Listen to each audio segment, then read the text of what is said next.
So ayan, Tuesday morning sa lahat. School day naman po yung dalawa ko at si Ate Ezra. Samahan ko po siyang makasakay ng sasakyan papuntang school. Ayan yung envelope niya. Iniwan niya po doon sa room nila kahapon. Kaya wala po siyang bit-bit na envelope ngayon.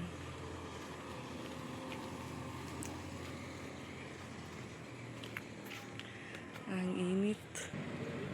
Bye!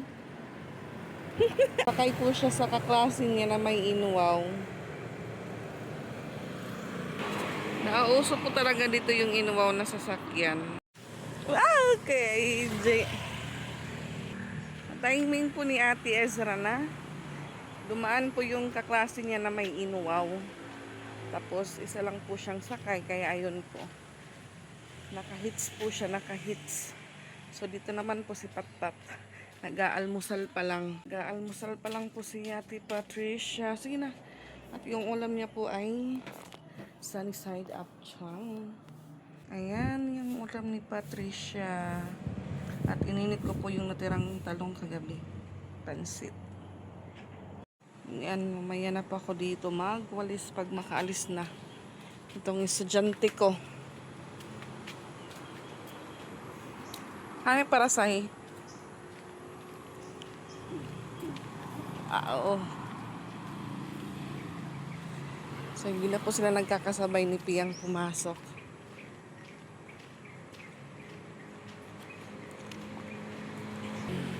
Ayan, nakasakay na din po si Ate Patpat. Mag-start naman po tayo sa ating morning routine. Magwalis, magigib, maghugas. Siguro si Piyang baka ihatid po ng papa niya. Parang narinig ko yung boses.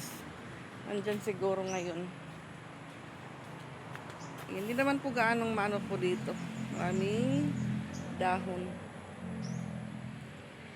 Pero kahit pumabasa yung lupa, walisan lang din po natin para malinis tignan.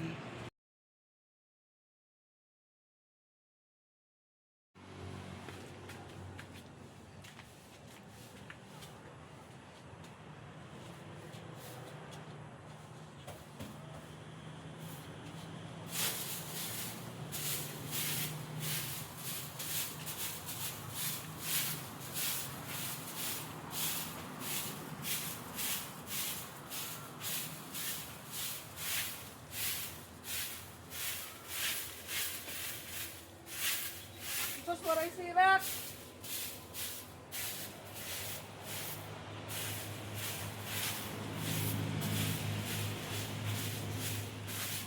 Ito na tiyangan.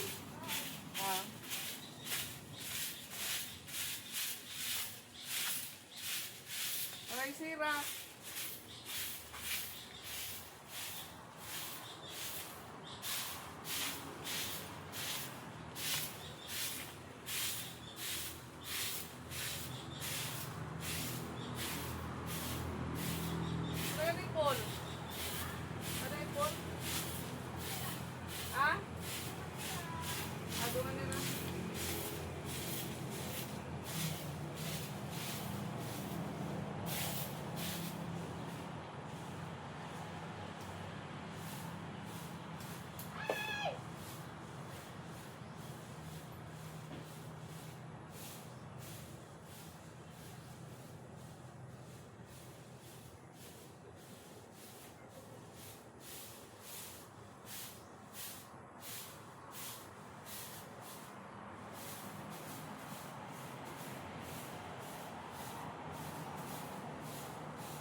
Ayan.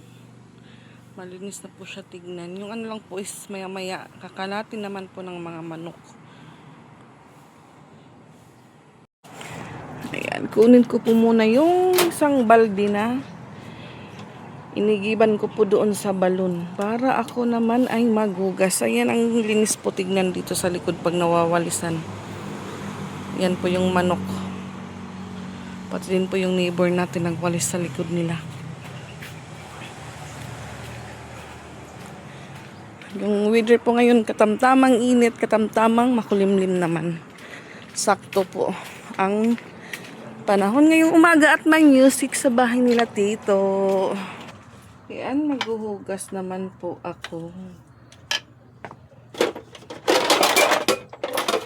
Kahit walang tao po kinadigan. Naka-on lang po yung radyo nila natin. So, may message po si Ate Lani. Sabi ko sa kanya, bili ka ng tinapay, Tilan. May ano pa dito, may pansit sa bahay. Yung slice bread po namin, hindi po umaabot ang 3 araw. Lalo na po pag may Milo.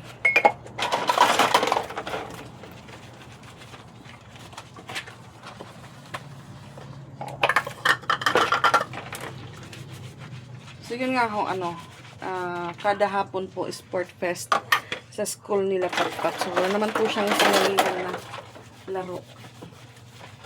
Bali lang giging half day lang po yung pasok nila sa simula kahapon, Monday, Tuesday hanggang sa Friday na yun po yung araw ng kanilang intrams. So, buti na lang po yung kailangan nilang suotin na damit, t-shirt, tsaka pants is meron siya. Sabi ko sa kanya, wag na lang tayong bumili kasi isang gamit lang naman po yun. Sabi ko. May pants ka naman dyan na black. Then, kulay violet po na t-shirt. Kina Ate Ezra, wala pa pong update or kung kailan po yung nila intrams. So, napawaw po ako sa score ni Ate Ezra kahapon sa napawaw po kami ni Papa Pix sa score ni Ate Ezra sa summative test nila kahapon. May 2 subject na okay daw yung score niya makapix at may isa naman daw. Bali, 2.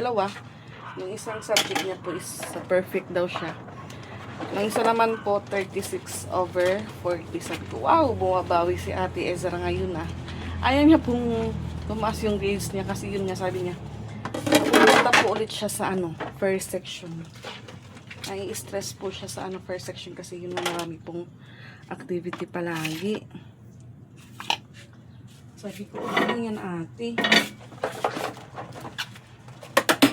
Na po siya ngayon kasi yun nga, yung kaklase niya po is yung kaibigan niya nung elementary.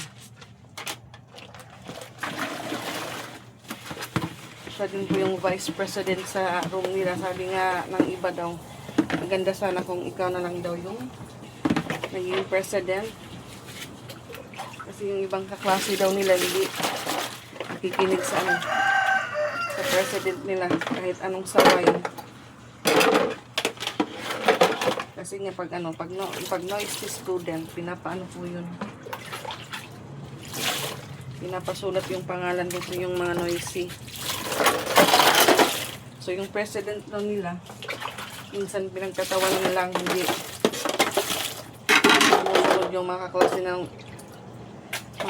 nilang lalaki.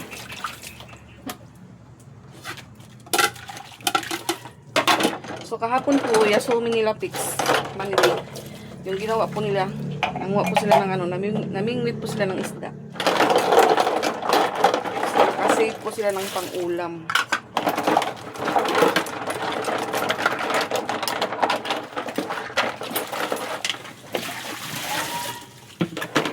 Yung libangan nila ngayon doon. Pag walang trabaho, namimingwit sila ng mga isda para may maulam din po sila.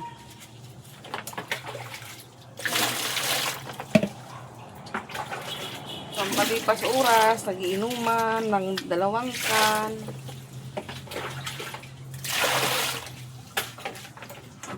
Hindi lang po maano.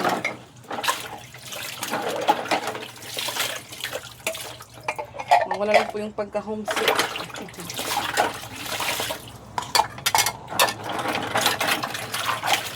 So, yung break time niya po, every 15 minutes lang. Pag ano, okay po yung signal. Yung wifi doon sa pwesto niya, tumatawag po siya minsan sa akin. Minsan naman po hindi. Hindi ko lang din po pinipilit kasi yung signal. Tapos ilang minutes lang po yung break time nila. So, pwede niya po yung itulog kung makatulog siya agad.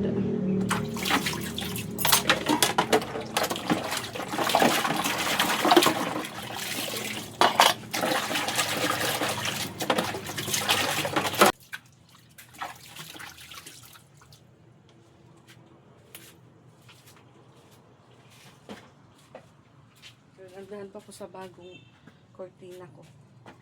Marami pong butterfly. Kulang na lang po mga puno dito sa loob ng bahay.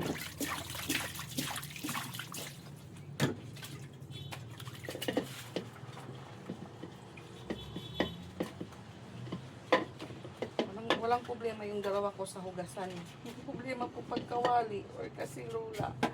Pag kasirula po yung ano, hindi po nila maugasan.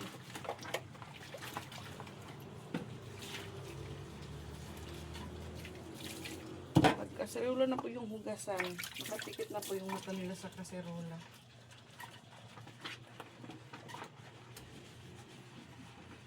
Kaya yung ginagawa ko sa sinasabihan ko na ako na yung maghuhugas yan.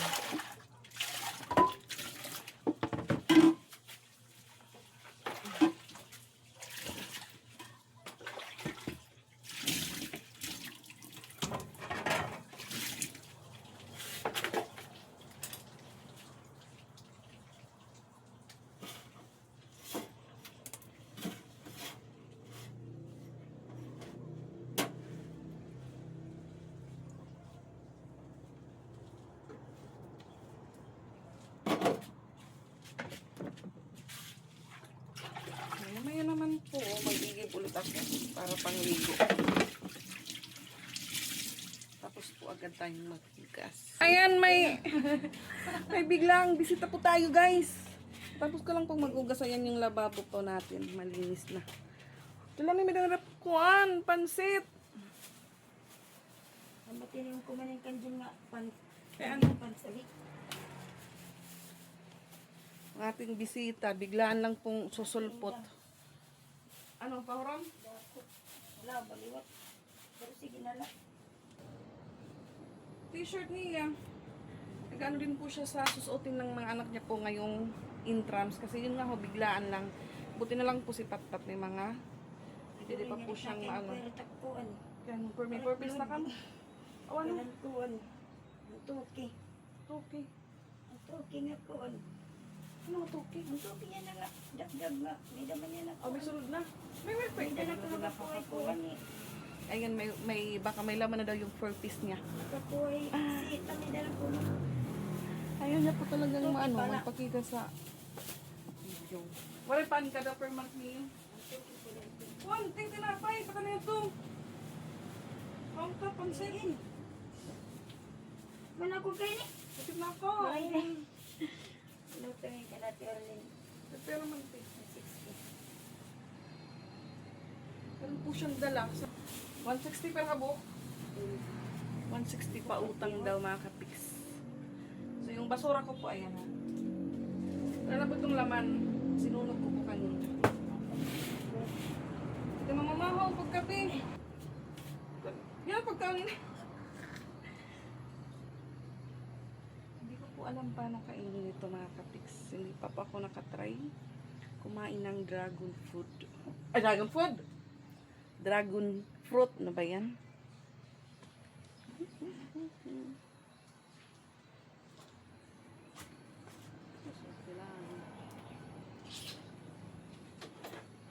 Meron din po ditong peanut butter.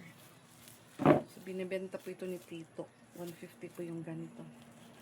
Yun nga ho, wala pa pa akong sliced bread. Hindi pa ako nakapunta ng rotonda. Kaya dito po ito nabuksan. Bigyan na po tante. Okay.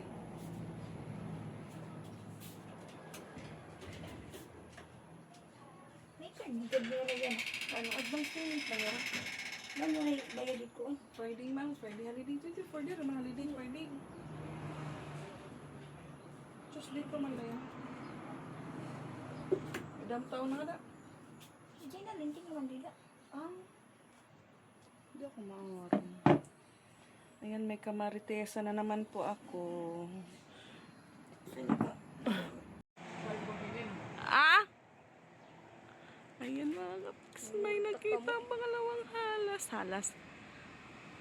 Pangalawang ahas na po yan.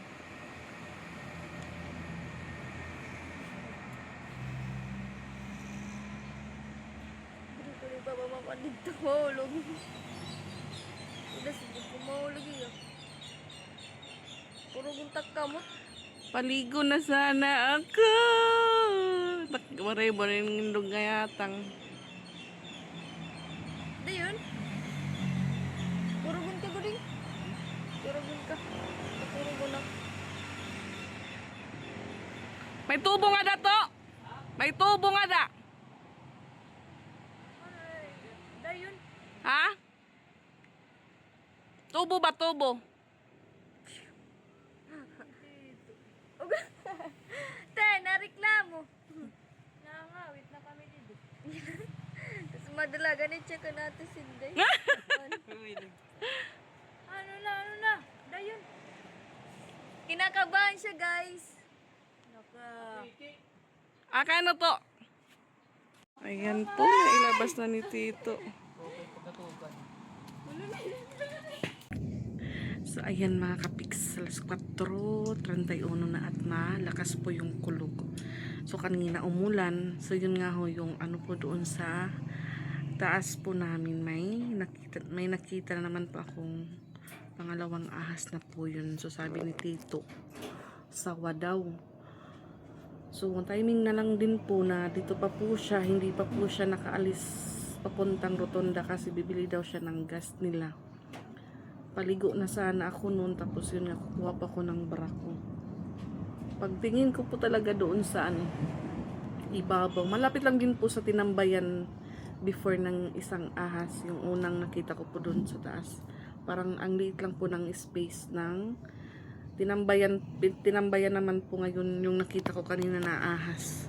As in po, gulat na gulat po ako, yung balahibo ko po mga kapiks.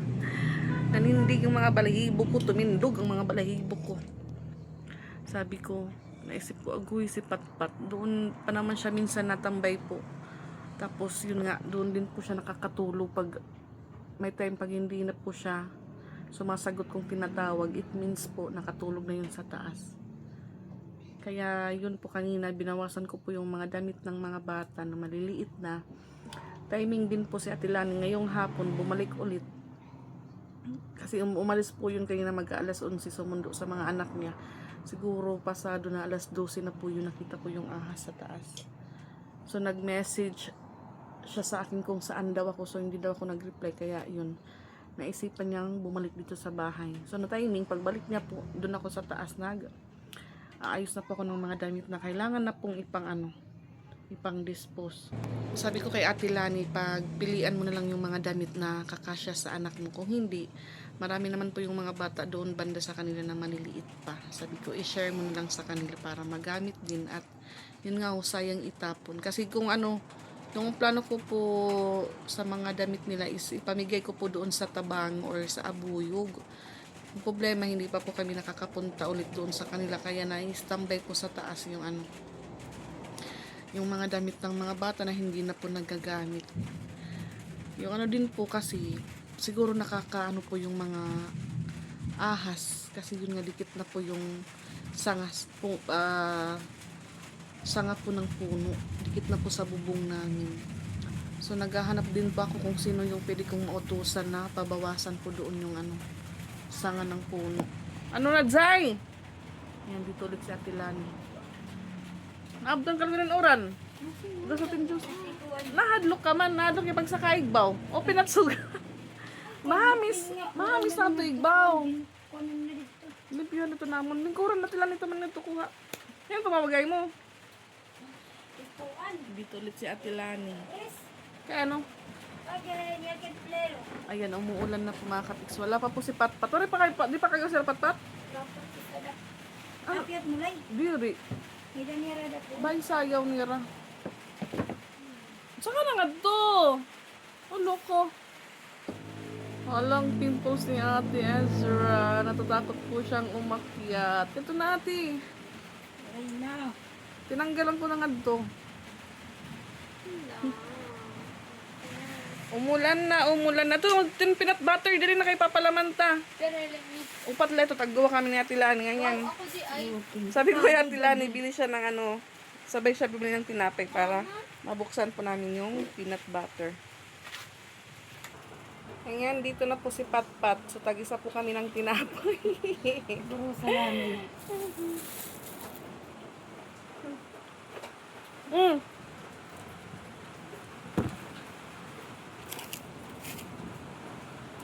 Timbog daw patalan daw ayusa. Ayun na pagkalambay ni Egbopat, ha? Tuod na lapat. Asya na gitno pag putado, matuloy mo pulos. Oo. Pagbagtag sa. Kaya ano? Mo ko. Kaya ano? Kaya nga na ano sa lagay. Mo pinangan na pudpudanin at kuan. Anat isurit. Duritan. Mintingan boy na si Tero magkukanit mulay. Daog. Nag Ang nauran. nauran. Ano ito bumulig? Ma, Sige. ma, nako na lang. Ma, taak, gumirin na lang. Para kung ano, ito siya ka na. Uy, ba? Wala. Olas ng kagang ka. Where's my Oh, phone? kawasay na ni kuan. Pati po si boss na pa. Lapit din na. Nung marinig niya po na may ahas. Ako mada. Oo. Ano ko nung papamaiya ka man kuno, ano na? Ma, Dukdukan ako nito na singip Angel. ay napit ma. Dito igbaw. Nakatigbaw day. Ito kagiinukoy. Here. Pero nagpunta pa. Iska mo nga dinitog suga nga. May nabili po kami isda niya Tirani yung nilalako po ni Manoon yun. Di wala ba itong harifting? Ha? Wala ito.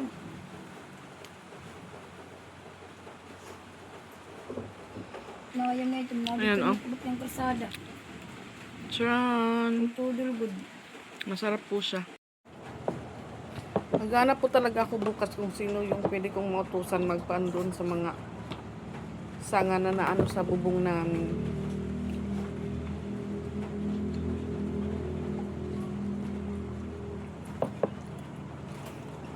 Nauuso po ngayon ulit yung mga ahas kasi yun na mainit po. So, wali ko.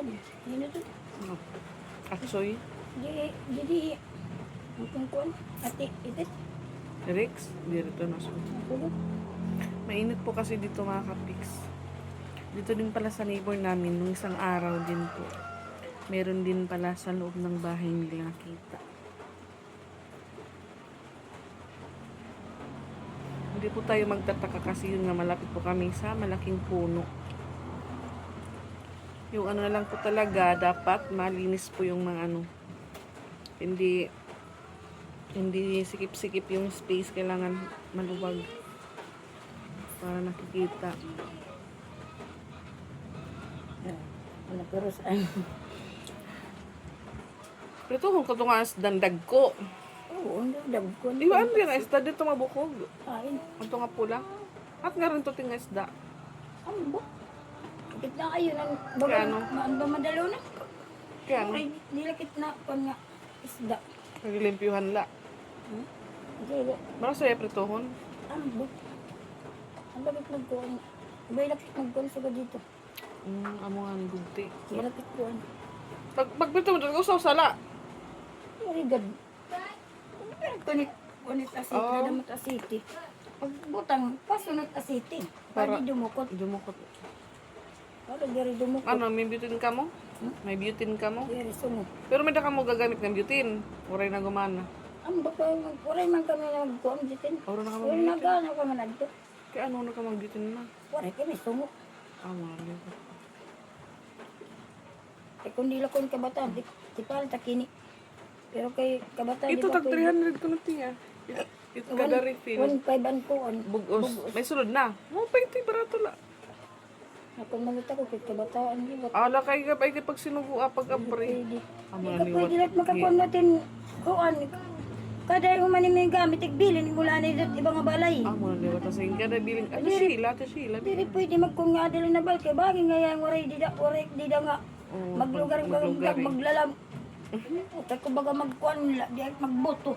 Dili nga ni isra na iya na mabaron nga gas. Rice cooker malagmit man la. Kaya dito ang nanay, may daman niya nanay suga dito. Oo, gugti. Ano kuan ang price gas. Ano taan na taas ay di suga to kadako. Okay. Nga kuan di birik-birik. Birik. Amo iton. Nasa yung ganani kay kun dili kabataan dito balay sabi ipalit ak iton.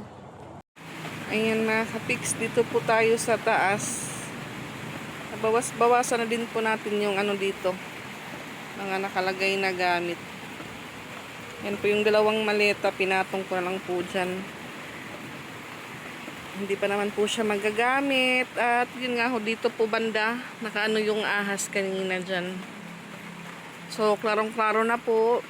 Yung gagawin po namin pag may mga sinampay, so kailangan ko po talaga gumamit ng dryer para pagdating po ng hapon, hindi na po siyang matupi. Dito din po, kita na. Kitang-kita na po natin. Sabi ko kay Patpat, wag na siyang magtatambay dito sa taas. So yung dati, dyan po banda mga kapiks, dyan nakalagay. So kanina naman po dito. At yung ulan, mas lumakas pa.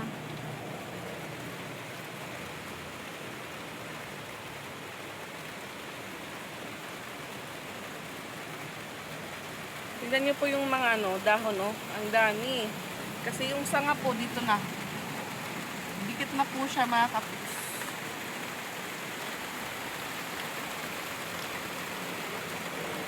Marami po yung maliliit na dahon dito sa bubong namin.